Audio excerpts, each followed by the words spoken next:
Vamos falar agora sobre lógica proposicional, começando com a álgebra de proposições. Ele utiliza operações lógicas. Para entender isso, vamos entender primeiro o que são proposições e na sequência a gente fala sobre essas operações. Proposição é uma sentença declarativa, pode ser expressa por palavras ou simples. Característica básica. É possível estabelecer valor lógico para ela, ou verdadeiro ou falso. Olha os exemplos. O carro é azul. Você está declarando. É possível que isso seja verdadeiro e é possível que isso seja falso. É um exemplo de proposição expresso por meio de palavras. Olha o outro exemplo. 4 mais 2 igual a 9. Tem pessoas que acham que não é proposição porque 4 mais 2 não dá 9. Não é isso. Se você tem uma relação e é possível estabelecer se é verdadeiro ou falso, é considerada proposição. Claro que essa aqui seria falsa. A representação é dada por letras minúsculas ou letras maiúsculas. Mais comum, as minúsculas, é a que eu vou utilizar aqui. Ainda na parte dos conceitos, nós temos proposições simples, que simplesmente colocam como uma componente. O exemplo que eu tinha dado, o carro é azul. Só tem uma sentença. Agora, é muito comum, e aí começa a ser objeto de questões de concurso, quando você junta proposições de alguma maneira, duas ou mais. Por exemplo, o carro é azul e a bicicleta é vermelha. Perceba que nós temos duas sentenças. Por exemplo, uma poderia ser verdadeira e outra falsa. Olha outro exemplo. Aldo é irmão de Baldo ou Aldo é primo de Baldo. Também temos duas sentenças. Aldo é irmão de Baldo e Aldo primo de Baldo. O que eu quero chamar a atenção aqui? Que as sentenças expressas por palavras costumam ter verbos. E a outra coisa é que a junção entre as proposições utiliza alguns termos. E daí vem o que nós vamos falar na sequência, que são exatamente as operações lógicas. Como hoje é um resumo, uma revisão, eu tenho que passar mais rapidamente. Então eu só queria apresentar para vocês os operadores lógicos e destacar o que vocês têm de decorar em relação a eles. Primeiro é o conectivo E, dado por esse símbolozinho, espécie de circunflexo. Se eu coloco que a proposição P diz Aldo é engenheiro e a proposição Q diz Baldo é arquiteto, e coloco esse símbolo, o que eu quero dizer é que Aldo é engenheiro e Baldo é arquiteto. Agora, o que se eu decorar está aqui. Quando aparecer o conectivo E, você vai se lembrar. Somente será verdadeiro se ambas forem verdadeiras. Em qualquer outra situação, o resultado será falso. Guardem isso, é importante para o concurso. Temos ainda essa chamada de conjunção. Temos ainda a disjunção, que é o ou. É dada por esse símbolo, é o mesmo, só que virado para cima. E aí ele vai ter também sua característica, vocês vão decorar. P ou Q. Aldo é engenheiro ou Baldo é arquiteto. Não tem sentido exclusivo, vou explicar isso melhor daqui a pouco. Vocês vão decorar isso daqui. Quando aparecer o ou, lembre-se, só será falso se ambas forem falsas. Se uma for verdadeira, o resultado já é verdadeiro. Temos ainda o conectivo ou exclusivo. Eu tinha falado que só o ou não era exclusivo. Esse é. Olha a diferença. Agora aparece com esse mesmo símbolo do ou, só com um tracinho embaixo. Mas olha o exemplo. Ou te darei uma roupa, ou te darei o brinquedo. Ambos não. Aí sim é exclusivo. Só será verdadeiro caso uma seja verdadeira e a outra falsa. Aparece menos nos concursos, mas é bom vocês terem uma noção. Esse aqui é essencial, os concursos adoram. O se, então, conhecido por condicional e dado por uma setinha como representação. Olha essa frase.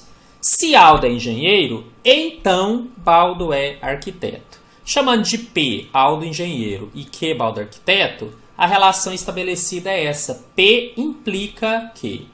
E se as outras você já tem que decorar, gente, isso aqui tem que estar totalmente fixado na cabeça de vocês. Importantíssimo. O conectivo se, então, que é a condicional, só será falsa se a primeira for verdadeira e a segunda for falsa. Aí o resultado é falso. Qualquer outra situação, o resultado é verdadeiro. Guardem isso. Conectivo se e somente se, também conhecido como bicondicional. Essa setinha para os dois lados. Exemplo. Aldo fica contente se e somente se a seleção brasileira de futebol vence.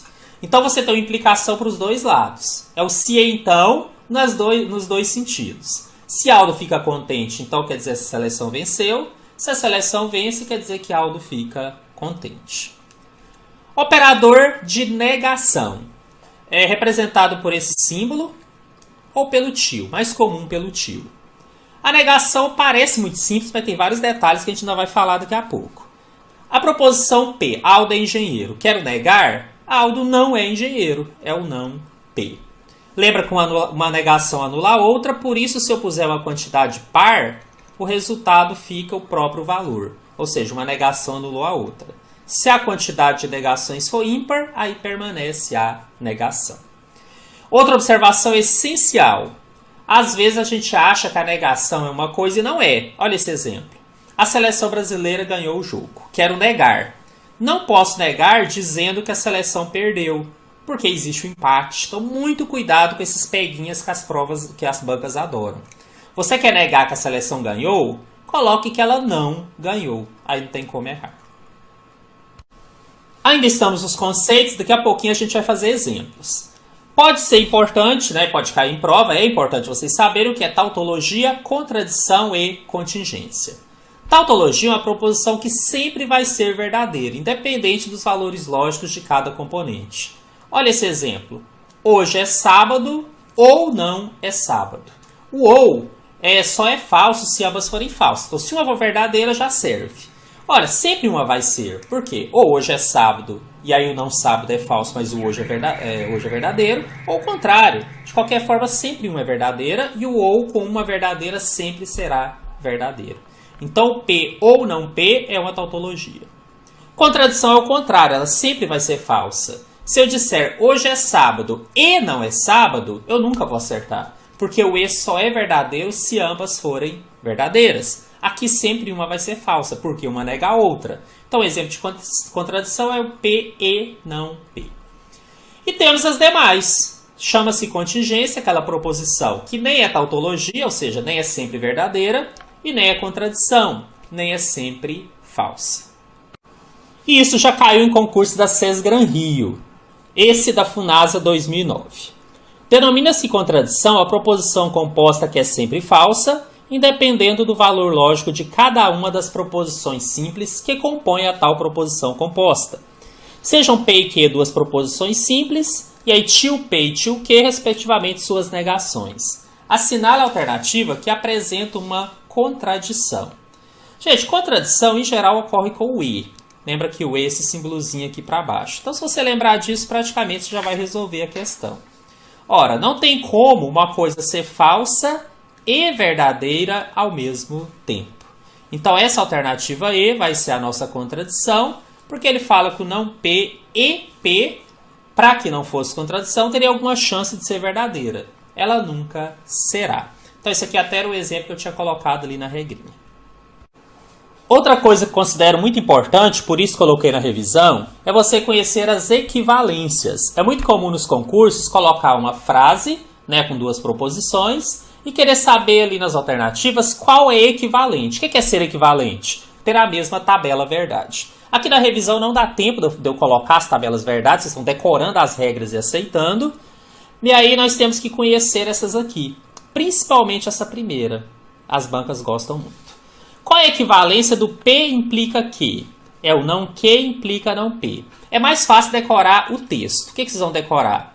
Toda vez que você quiser uma equivalência de uma condicional, se você trocar os termos de lado e negar as duas, o resultado é equivalente. Lembrem-se disso. Agora, uma outra forma da equivalência da condicional é dizer que P implica Q se eu negar a primeira e trocar o implica pelo ou. E aí, de maneira similar, se eu tinha o ou e nego a primeira e eu coloco o implica, ela se torna também equivalente. Vamos colocar em prática aqui com esse exemplo que eu propus para vocês. Esse do concurso TJ-RO 2008. Considere verdadeira a seguinte declaração. Se x é par, então y é ímpar. O se é então é o implica, tá? É a condicional. Com base na declaração é correto. X é ímpar, então y é par. X é ímpar, então y é par. Então perceba que ele quer uma equivalência para essa implicação aqui. Então vamos chamar de P x par e de Q y é ímpar. O que é o equivalente do P implica Q? Pode ser outra implicação, pode ser o ou. Como todas as alternativas estão na implicação, eu vou pegar o equivalente dessa aqui. O que é? Eu troco ambas e nego as duas. É só isso que você tem que decorar. Agora, o que é o não Q? Se o Q é y é ímpar, o não Q é y é par. O que é o não P? Se o P é x é par, o não P é o contrário. X é ímpar. Pronto. Como o implica é se então, a resposta é se y é par, então x é ímpar. Então nós temos essa resposta aqui na letra E. Y é par, então x é ímpar. Perceba que conhecer a regra era o segredo para chegar na resposta dessa questão de uma maneira até bem rápida. Também devemos conhecer como negar proposições compostas. Se eu tenho aqui o E e quero negar, basta eu negar as duas e trocar o E pelo OU. Fácil de decorar. O contrário também. Se eu tinha o OU e tenho que negar o resultado de uma ou outra, basta negar as duas e trocar o OU pelo E. Agora, a negação da condicional. Vou destacar essa daqui também. Você vai negar só a segunda e vai trocar o implica pelo E. É outra regra importante. E se eu quero negar uma bicondicional, ele se torna o ou exclusivo. Esse é um pouquinho menos cobrado, mas é bom vocês terem uma noção também que ela existe. Vamos ver esse exemplo. Se Marcos levanta cedo, então Júlia não perde a hora. É sempre possível garantir que, se Marcos não levanta cedo, então nota que tem uma negação. Se Marcos não levanta cedo, se Júlia perde a hora, que é a negação dela não perder. Enfim, lendo as alternativas, eu vejo que ele quer que eu transforme em uma negação. Então vamos lá, vamos chamar de P. Marcos levanta cedo. Vamos chamar de Q. Júlia não perde a hora. Você podia chamar de Q Júlia perde? Poderia, mas você já começaria com a negação. Não acho isso legal, acho mais difícil. Então eu prefiro seguir o texto. Ele pôs ali o condicional. Marcos levanta cedo, eu chamei de P. E Júlia não perde a hora, eu chamei de Q. Por quê? Porque agora eu posso dizer que P implica Q. O que seria então um equivalente disso daqui? Seria eu trocar eles de lado e negar as duas, como vocês já decoraram. Agora, o que é o não Q? Se o Q é Júlia não perde a hora, então o não Q é Júlia perde a hora. Que implica... O que é o não P? O P é o Marcos levanta cedo. Então aqui seria o Marcos não levanta cedo. Lembra que o implica o se então? Então eu vou dizer que se Júlia perde a hora, então Marcos não levantou cedo. Essa alternativa você encontra na letra D. Mais uma vez, você mataria a questão simplesmente conhecendo essa regrinha de equivalência. Importantíssima para o concurso. Decorem. Também faz parte do estudo da lógica proposicional falar sobre proposições categóricas. Todo, algum, nenhum, algum não é. Então vamos falar um pouquinho sobre isso. O que significa quando o exercício fala que todo A é B? Que se um elemento pertence ao A, ele também deve pertencer ao B. Uma possibilidade seria o A estar dentro do B. Porque eu estou garantindo que todo elemento do A está no B. O que eu não posso é ter algum elemento no A que o B não tenha. Agora, gente, não é a única possibilidade. Há a possibilidade ainda deles serem iguais. E aí o grande ponto de alguns exercícios é você enxergar todas as possibilidades. Então essas duas são possíveis para o todo A é B. E o algum A é B significa que tem pelo menos um elemento comum.